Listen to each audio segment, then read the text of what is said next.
Previously Dia lebih nggak on ke materi sih, nggak Ngerepotin. benda, dia lebih ke experience ya biasanya. Dia lebih senang daripada misalnya beli mobil, dia lebih senang jalan-jalan ke luar negeri. Mereka yang mau terjun ke dunia kerja, tapi mereka bingung persiapannya apa yang harus disiapin gitu. Kalau Gen Z ini sebenarnya kreatif sih, cuman mungkin agak struggle-nya kan, yang agak daya juangnya mungkin. Sebenarnya kreatif, cuma begitu kebentur dengan satu kendala, langsung drop gitu. Langsung lonyot gitu. Iya, sebenarnya Ngebahas ringan, profil tokoh inspiratif, ngerepotin. Coba nanti kita tanya. ini Gen Z ini enggak ya? Teman-teman Gen Z. Oh, nggak nabung ya? Apakah kalian nabung? Kayaknya langsung foya kayaknya ya.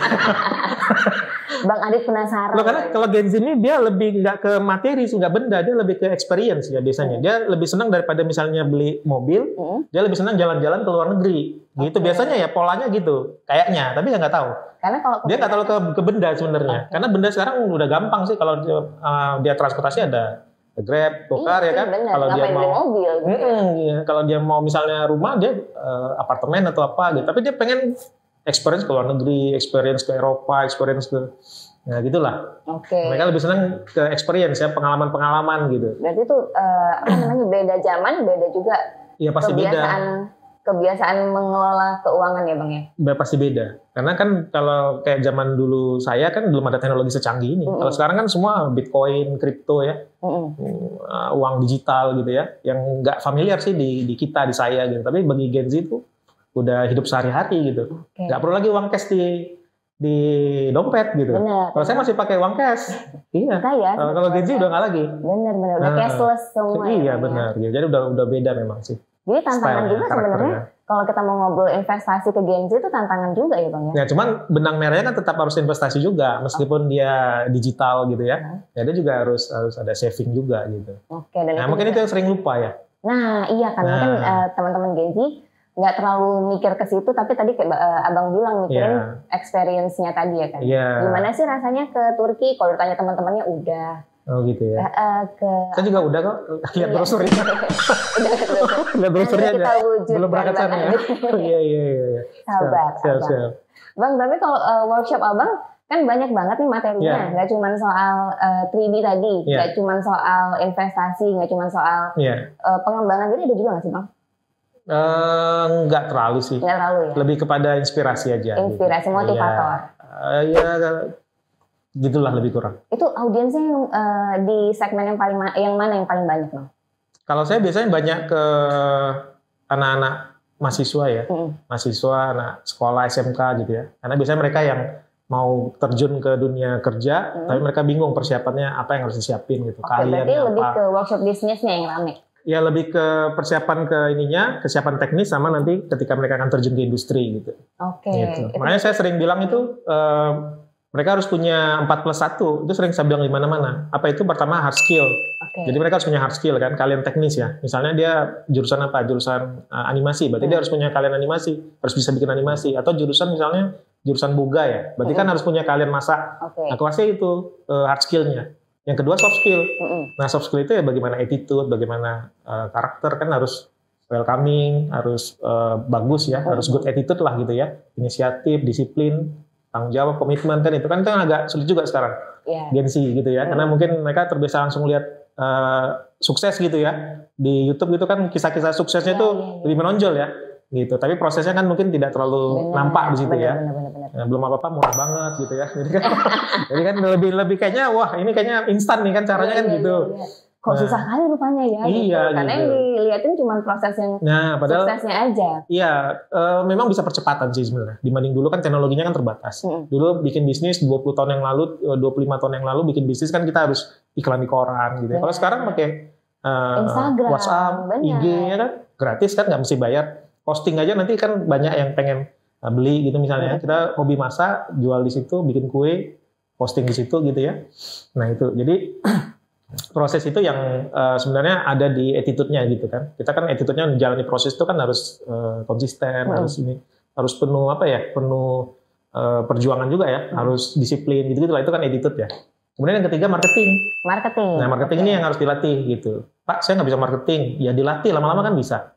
Sama misalnya nggak bisa main gitar, tapi kalau dia latih terus lama-lama bisa main gitar. Gitu. Yang keempat finansial tadi, balik lagi tadi. Karena dia udah dapat job dari gaji kah atau dari bisnis, dari marketing tadi, kalau nggak bisa disimpan finansialnya, habis-habis aja kan. Nah, baru plus satunya kreativitas. Itu sih. Kreatif. Yang penting kreatif. Kalau Gen Z ini sebenarnya kreatif sih.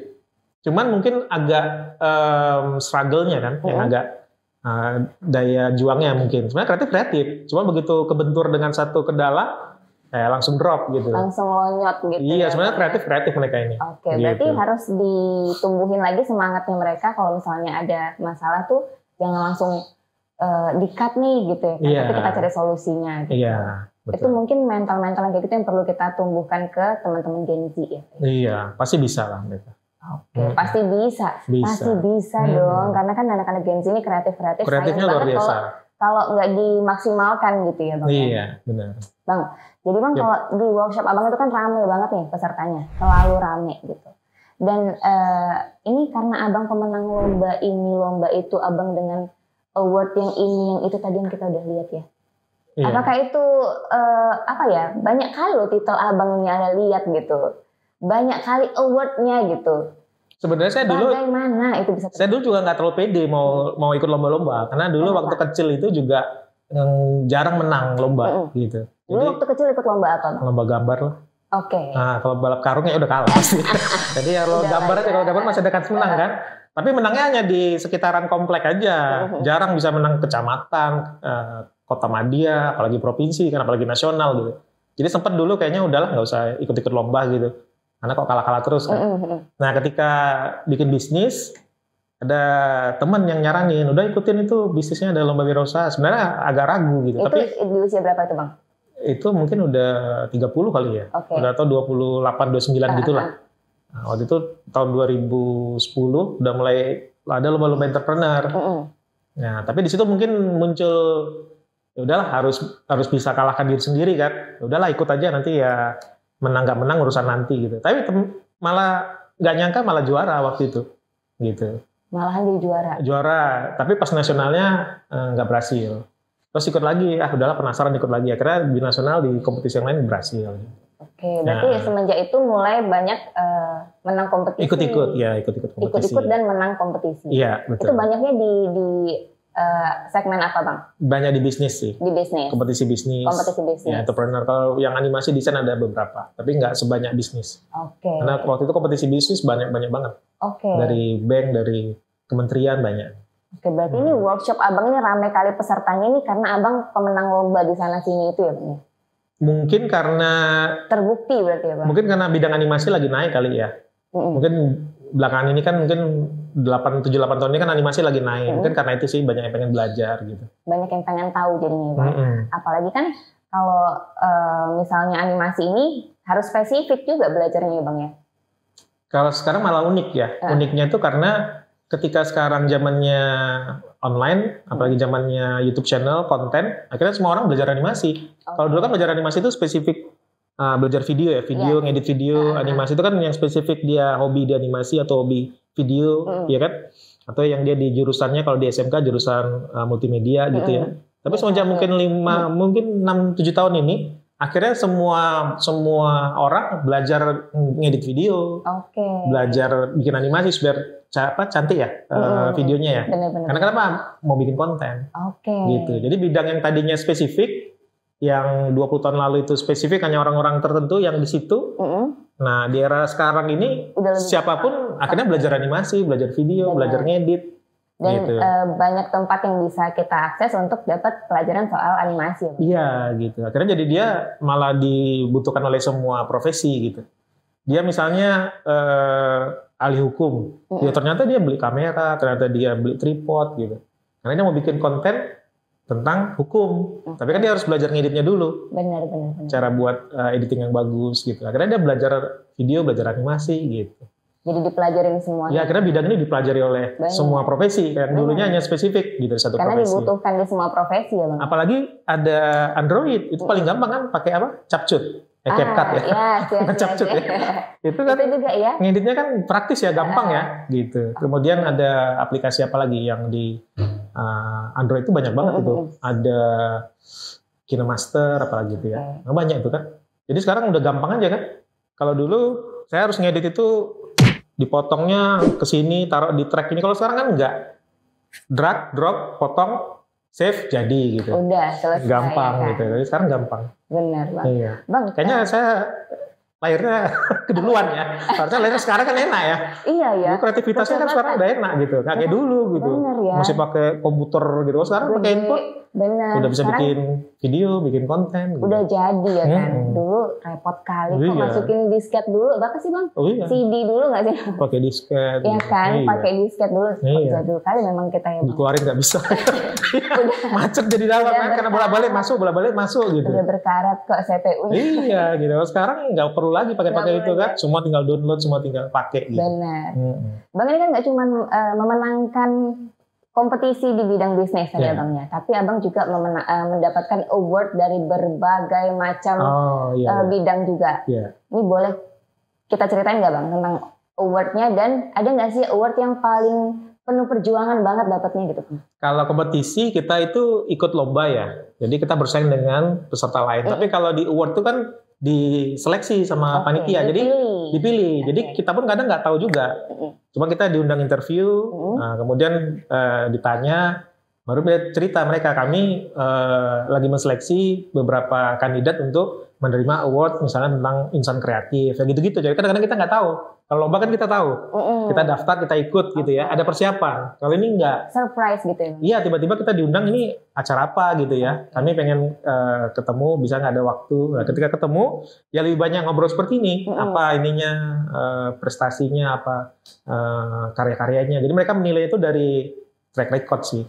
Ya, jadi seperti itu. Jadi ya kadang-kadang kita nggak tahu juga gitu. Tiba-tiba dipilih gitu. Award pertama yang Abang dapatkan apa Bang? Waktu itu yang 12 insan kreatif itu. 12 insan kreatif. Iya. Itu dia sebagai insan kreatif di dunia IT. Oke. Yang lainnya ada dari arsitek, ada dari pekerja seni lain lah. Ada yang dari drama segala macam gitu lah.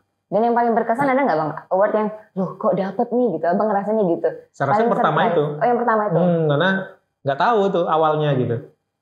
Tahu-tahu disebutkan nanti Abang akan dapat menerima. Gitu iya saya bilang. Iya. Jadi ternyata tahu. Dia tiba-tiba dapat award. Gitu. Karena tadi mereka udah ngecek track recordnya Abang. Iya. Udah sesuai. Mereka nilai kan. Mereka nilai. Gitu. Betul. Ini pro player kali memang Abang kami nih, coba lah ya kan. Udah cocok lah nih Abang dipanggil living legend ya Bang ya. Enggak dipanggil opa ya? Jangan dong. Udah gak cocok ya? Gangnam Style. Oh iya. Ini kalau udah living legend ini kan berarti udah di atas opa-opa. Iya salah sebut saya. Ini Abang udah rasanya udah papan atas kali loh Bang. Dengan semua prestasi yang Abang punya gitu. Enggak lah, saya masih punya teman yang lebih jago kok. Waduh, pasti kayak gitu jawabannya. Dia bikin apa itu, cetak-cetak itu, keren itu. Oh, ada rapot, keren itu. Itu juga. Workshopnya gede banget tuh itu. Gede banget. Lebih keren itu, wajib diundang loh. Wajib. Ini tolong kenalin Ale sama teman-teman gitu. Iya. Kayaknya Ale harus. Jadi saling ngapa juga kan. Wah ini keren nih. Jadi kan menginspirasi kita untuk gitu lagi fight lagi. Best friend-nya Abang. Oh iya. Menginspirasi juga. Iyalah pasti. Nanti kita undang juga ke sini ya Bang. Oh harus. Harus ya. Enggak bubar. Kalau nggak diundang bahaya nanti. Susah ya kan. Nanti kita spill siapakah bestinya Bang Adit. Sip. Bang. Tapi Abang kan udah punya skill yang segitunya, udah mumpuni banget lah gitu. Dan pastinya orang-orang dengan skill yang kayak Abang ini udah kepikiran untuk go internasional atau keluar dari kota Medan untuk mengembangkan kemampuannya gitu. Abang, apa yang membuat Abang tetap stay di sini? Tawaran waktu beberapa tahun lalu ada untuk ke Jakarta, ke Batam gitu ya. Cuman waktu itu saya terpikir saya pengen besarin Medan gitu. Karena Medan kan terkenal dengan kota apa ya? Kota banyak ketua ya. Jadi saya pengen gitu ya? Saya pengen tuh kalau bisa Medan tuh terkenal sebagai kota kreatif gitu. Jadi saya berpikir saya harus punya kontribusi karena kan saya lahir besar di Medan, walaupun saya kan sebenarnya nggak asli dari sini karena orang tua merantau dulu. Tahun 76 merantau ke Medan dari Jawa ke Medan. Saya lahir di sini kan. Tapi ya karena saya lahir besar di sini, saya pengen kayaknya bisa berkontribusi gitu. Kayaknya pengen lah bikin Medan ini kreatif gitu sebagai kota kreatif karena kalau kita lihat sebenarnya Medan ini punya bakat-bakat kreatif yang banyak sebenarnya kan. Kalau lihat di idol-idol atau lihat di kompetisi-kompetisi Rising Star kah, Master Chef kah, itu kan banyak orang Medan menang. Benar. Tapi kenapa mereka nggak ngembangkan di sini? Karena mereka kan nggak punya wadah di sini, nggak punya industri di sini. Karena mereka ke Jawa. Akhirnya Jawa makin maju, makin besar kan. Karena yang talenta-talenta bakat tadi dari Medan itu ngembangkannya di sana gitu. Dan abang bikin wadah di sini supaya orang-orang yang punya talenta itu ya berharapnya begitu, bikin komunitas, ya bikin ya studio, ajang kumpul, studio gitu. Jadi paling nggak mereka punya tempat untuk mengembangkan kreativitas di sini gitu. Jadi sih sebenarnya itu sih kenapa kayaknya pengen besarin Medan gitu. Tapi ya tetap kita ngerjakan project ada juga yang dari luar kota gitu, dari Jawa ada juga gitu. Tapi tetap besarin Medan lah. Pokoknya kita pengen besarin Medan ya. Iya, kayak ngerepotin ini kan harus besarin Medan ini. Podcast di Medan yang besarnya harus ngerepotin. Dan nanti bisa ke nasional. Itu dia. Ternyata kita punya visi misi yang sama ya Bang. Oh iya kan sejak pertama kali ketemu waktu itu udah diskusi gitu ya kan. Iya, jadi harus kita dibesarkan. Punya chemistry yang sama itu. Kita sama-sama pengen banget nih supaya ngangkat mental-mental anak Medan. Karena anak Medan ini banyak banget talentanya yang keren-keren nih Bang ya. Cuma wadahnya mungkin. Benar, dan ini kita bikinlah wadahnya di podcast Ngerepotin. Jadi buat warga-warga kerepotan, kalian bisa lihat orang-orang yang penuh inspirasi itu di sini. Gitu ya Bang ya. Keren ya Bang ya. Keren dong. Tapi abang keren kali kok. Coba abang bikin sebuah wadah juga yang menampung para insan-insan kreatif di kota Medan supaya udahlah kita kembangin dulu lah Medan kita ini gitu. Karena mungkin pengennya orang kerja dengan passionnya sih. Jadi kalaupun dia tidak buka bisnis, dia kerja di satu perusahaan, company, tapi dia harus sesuai dengan passionnya di situ. Misalnya dia suka bikin konten, ya udah dia kerja di perusahaan. Perusahaan itu dia buat konten untuk perusahaan itu, dia buat bermacam video atau reels atau apapun gitu. Jadi dia kerja harus dengan passionnya gitu. Nggak mesti harus bikin bisnis sendiri, nggak gitu. Itu nanti ada masanya kan. Ketika mungkin dia sudah 10 tahun di situ kan pada satu saat mungkin dia akan bangun bisnis sendiri gitu. Tapi kalau untuk di awal dimanapun dia bekerja sebenarnya harus sesuai dengan passion, jangan enggak. Kalau enggak kan nanti kan ya dia nggak enjoy ya. Itu gitu. Note-nya ya Bang ya, berarti kerja harus sesuai dengan passion. Itu nggak mitos ya Bang ya, emang real ya? Mungkin mitosnya karena selama ini kerja dengan passion nggak ngasilin duit. Gitu kan. Tapi ternyata bisa kok gitu. Sebenarnya bisa gitu. Bang ini kita ada yang mau Alek tunjukkan. Sebuah video. Video yang video yang viral. Ini sebuah video yang kayaknya abang tahu siapakah orang di balik video ini. Gitu.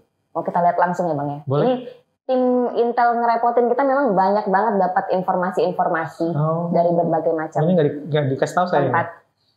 Surprise ya? Anggaplah surprise. Siap. Bang ini kita lihat dulu ya. Sebuah dan dibuka sekarang install di Play Store namanya Comika.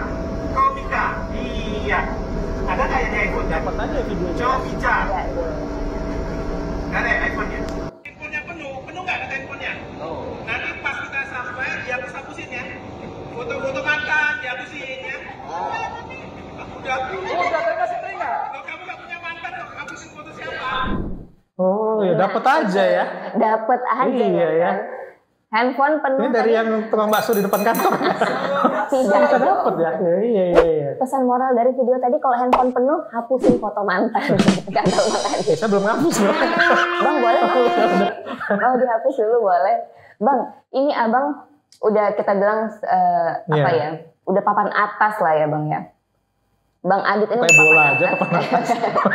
Ini udah segudang banget penghargaan yang abang terima, tapi kok abang masih sempat-sempatnya loh ngajar di bus gitu. Kok iso? Ya itu bingung juga gitu. Nah, abang aja bingung apalagi Alia. Waktu itu diajak konsepnya ngajarnya di bus. Saya bilang, di bus. Nanti di bus nggak sulit itu kan, orang kan kadang-kadang ada yang pusing ya.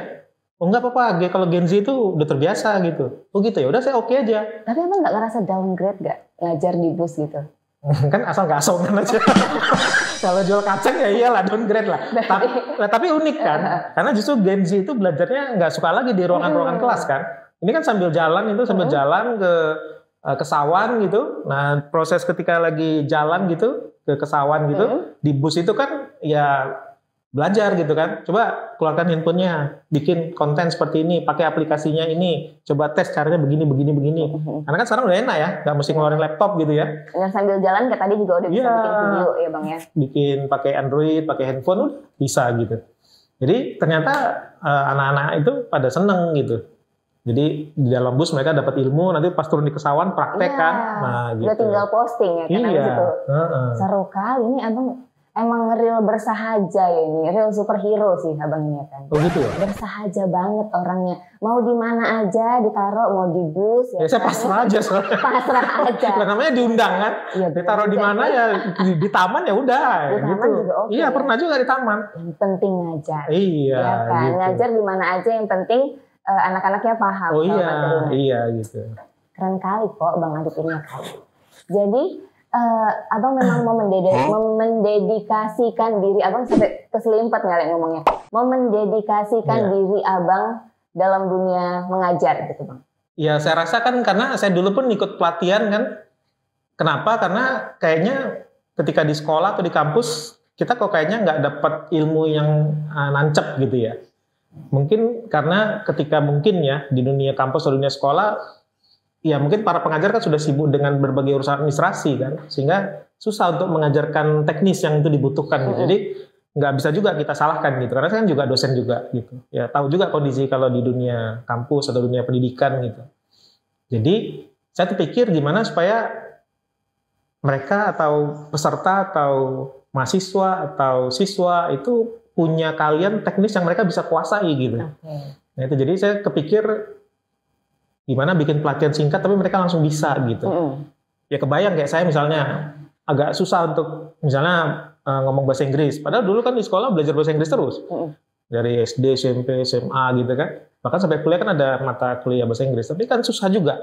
Ya, karena mungkin ketika mengajarkan tuh bukan hal-hal yang bisa langsung nancep di kita mungkin kan. Jadi akhirnya kita jadi mungkin nggak ingat, nggak termotivasi. Ya mungkin metode juga. Terlalu seru ya Bang gitu. ya. Makanya kenapa saya ngajar gitu, karena ketika orang pengen belajar animasi, berarti saya harus bisa ngasih metode yang itu bisa nancep di mereka gitu. Gimana strateginya? Berarti saya harus cari strateginya, pakai aplikasi yang mungkin agak simpel. Karena sebenarnya memancing mereka dulu suka. Misalnya kalau ada, kan banyak orang yang suka, misalnya contoh, ada guru yang itu ternyata jadi idola kita ya, karena dia ngajarnya itu nancep di kita. Kayaknya enak ya belajar kimia ya, padahal dulu kita nggak suka kimia gitu. Nah ketika itu suka dengan caranya dia dan kita ngerti, akhirnya kita mau jadi belajar kimia, ya kan? Kita belajar lagi kan, malah mungkin masuk ke jurusan itu kan. Jadi guru tuh bisa memancing muridnya ngembangkan kemampuan gitu, dengan metode yang mungkin yang dia udah bikin, yang itu mudah dimengerti, mudah diserap gitu. Nah itu mungkin saya pengennya sih seperti itu. Karena saya dulu ngalamin. Berarti berangkat dari keresahannya. Iya, karena saya dulu ngalamin kok belajar nggak nancep ya di saya gitu. Kok kayaknya belajarnya hanya teorikal gitu. Kok belajarnya hanya mencatat gitu. Tapi nggak ada yang bisa saya pahami gitu. Padahal teorinya materinya seru nih gitu. Tapi kita nggak paham ya gitu. Iya gitu. Nah itu ya makanya pengen ngajar tuh supaya mereka bisa. Berarti itulah tingkat keberhasilan kita kan. Ketika mereka paham, mereka bisa gitu. Bukan hanya sekedar lulus kan. Kalau lulus mereka ujian lulus, tapi besoknya kan lupa. Tapi gimana mereka bisa ingat terus, dikembangkan lagi ya. Benar. Bang, tapi ini keren kali sih rasanya ya kan. Jadi Abang benar-benar ngambil action dengan keresahan-keresahan Abang langsung kasih solusinya gitu. Bang, terima kasih loh ini udah ngasih. Udah habis ya? Belum. Udah habis. Maksudnya terima kasih Abang udah berdedikasi di dunia pendidikan gitu. Karena kan kita sebagai anak-anak muda ini kita pengen belajar banyak hal tapi dengan cara yang menyenangkan juga gitu. Dan Bang Adit hadir sebagai salah satu tokoh yang bikin metode belajar itu jadi lebih menyenangkan gitu. Ya harusnya gitu ya. Biar belajar itu happy ya. Benar, jangan belajar stres kan, itu kan kasihan. Tapi tadi note yang Bang Adit sampaikan adalah semuanya harus suka dulu gitu. Jadi harus berawal dari passion dulu. Kalaupun dia nggak suka, itu bukan passion dia. Ketika dia ikut pelatihan kita, misalnya ini ada peserta kayak di bus tadi itu kan, nggak semuanya suka misalnya video gitu atau animasi gitu. Nah ketika mereka ikut, nah gimana caranya kita bisa bikin dia suka gitu. Kalau yang udah suka itu udah enak. Itu trik-triknya Mas Adit ya. Ya gitu. Benar. Jadi ya kita yang harus bisa membuat akhirnya dia suka gitu. Kita pancing dengan bikin ini, keren ya Pak ya, iya keren. Coba tambahin dengan yang ini gitu. Bang menemukan atau dia belajar yang kayak gitu tuh sulit nggak Bang? Sebenarnya enggak sih, asal kita udah jalani dulu ya. Kan banyak kadang-kadang kita ngajar yang enggak kita jalani. Kita ngajar mata kuliah wirausaha tapi kita nggak punya bisnis. Itu kan susah ya. Bener. Ya kita jalani dulu. Nah ketika kita jalani kita udah tahu trik-triknya. Contoh misalnya marketing ya kan gitu. Kalau nggak kita jalani gimana kita nanti mau bisa ngajarin marketing kan? Yang ada kalau misalnya kita nggak pernah marketing tapi dikasih ngajar mata kuliah marketing kan kita cuma belajar teori akhirnya kan? Benar. Akhirnya ya nggak nancep kan di mahasiswa atau di siswa. Kenapa? Karena nggak real kan. Benar. Jadi ya dijalani dulu. Nah setelah jalani berarti kita tahu triknya harus yang begini, harus yang begini, harus yang begini. Langsung itu kondisi di lapangan yang kita... Iya, karena ketika belajar itu nggak usah lagi diceritakan semua. Ambil aja yang poin-poin pentingnya. Gitu. Nggak usah lagi diceritakan sejarah marketing, nggak usah. Udah lah ya. Karena nggak ditanya itu kalau di luar di kelas enggak. Yang ada gimana nih strateginya bisa deal, bisa closing, nah gitu. Benar. Dan ini beneran whole package ya, Bang Aditnya. Apa itu? Karena tadi itu Bang Aditnya bikin bisnis dan bikin workshop tentang bisnis juga gitu. Yeah. Bang Aditnya ngajar, ngisi workshop tentang berbagai macam hal, misalnya kayak tadi 3D dan lain-lain ya Bang ya. Jadi memang Bang Aditnya kerjain sendiri dulu baru kita bagiin ke orang lain gitu. Iya, karena sebenarnya ketika saya ngajarin ke orang lain, berarti kan saya harus betul-betul bisa. Benar. Sebenarnya itu ini juga bagi saya. Mendrill saya juga sebelum saya ngajarin itu berarti saya harus bisa dulu. Saya ngajarin orang bisnis berarti kan bisanya harus jalan dulu.